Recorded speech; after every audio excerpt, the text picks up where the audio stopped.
la position contraire. Un long silence, puis un soupir.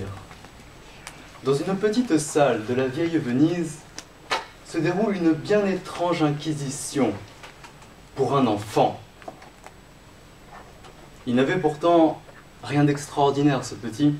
Comme tous les enfants de son âge, il mesurait environ 1,40 m sur un tabouret.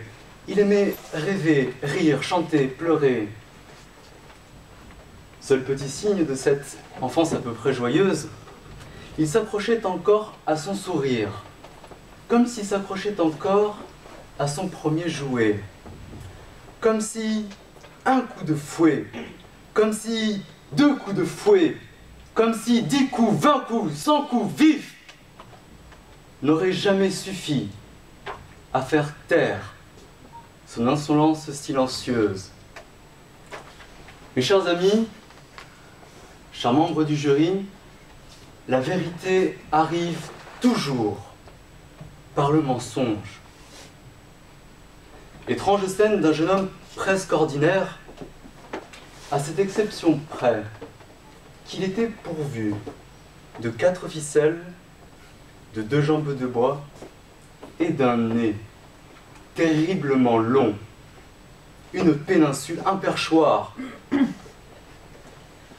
Le célèbre Pinocchio, ami de notre enfance, mais aussi Pinocchio, le joueur, Pinocchio, le tricheur, Pinocchio, le voleur, Pinocchio, le menteur, parfait coupable d'une sinistre ville de Toscane. Il avait pourtant juré, lui aussi, de son petit poing de bois levé, de dire la vérité, toute la vérité, rien que la vérité. Mes chers amis, des Pinocchio, des plaideurs, des vendeurs de rêves, qui chacun veulent leur petite vérité, leur petit point de vue, ça faciliterait bien des histoires, ça permettrait bien des inventions, ça résoudrait aussi bien des affaires. Ma chère contradictrice, vous pensez peut-être connaître toute la vérité sur les contes de fées. Moi, je vous apprends qu'en réalité, Pinocchio n'était qu'une crapule. Il manquait à ses devoirs conjugaux. Il trompait Casse-Noisette avec Blanche-Neige, qui elle-même avait contracté un mariage polygame avec au moins 6 ou 7 autres hommes, petits en plus. Alors, ne me parlez pas de vérité. La vérité, 3 syllabes si solennelles, fascinantes même. Les plus apeurés me diront d'emblée qu'elle n'existe pas, que défendre la vérité, c'est user de mots pour ne rien dire. Les autres, dont vous êtes, me répondront qu'elle est relative, que ses visages sont multiples. On la regarde comme on l'entend, cela semble tellement évident.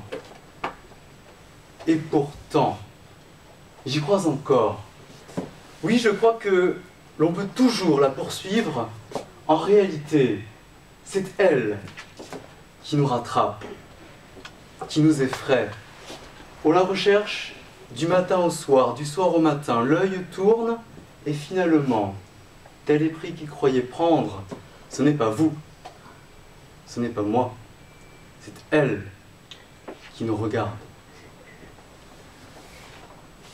Faire le procès des Pinocchio, des insolents, des garnements, c'est admettre que la vérité est seule et unique. Dans un tribunal, vous conviendrez que le mensonge ne trahit pas toujours le coupable.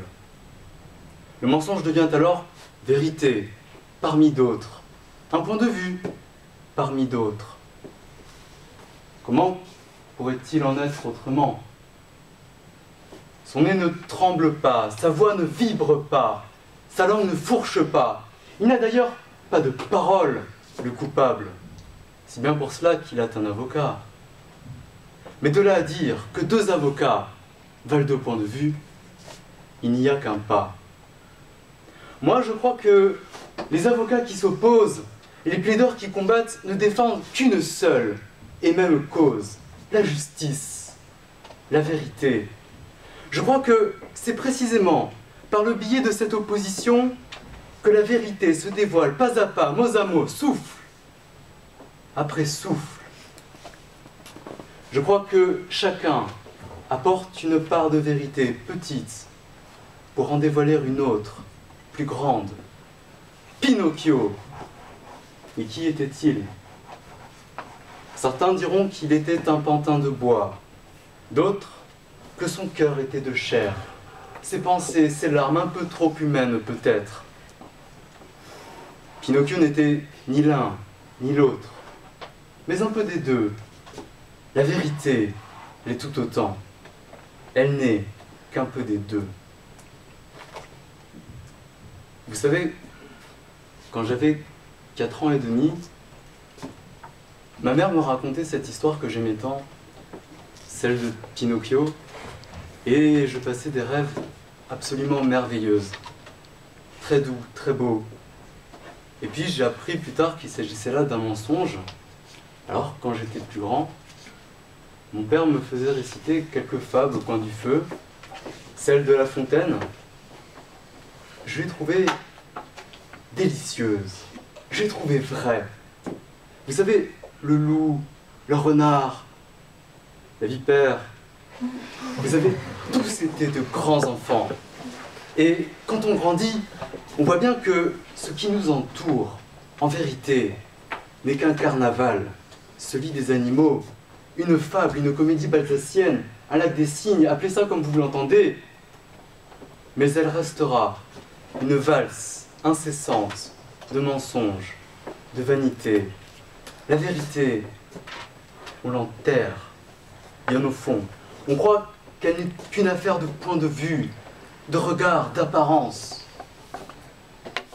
Alors, on préfère se mentir, se dire que dans notre monde, même dans les concours de plaidoirie, chacun pourrait être libre d'avoir son point de vue sur l'autre, d'élire son orateur, son oratrice favorite, comme on choisit un ami, un amant, un amour.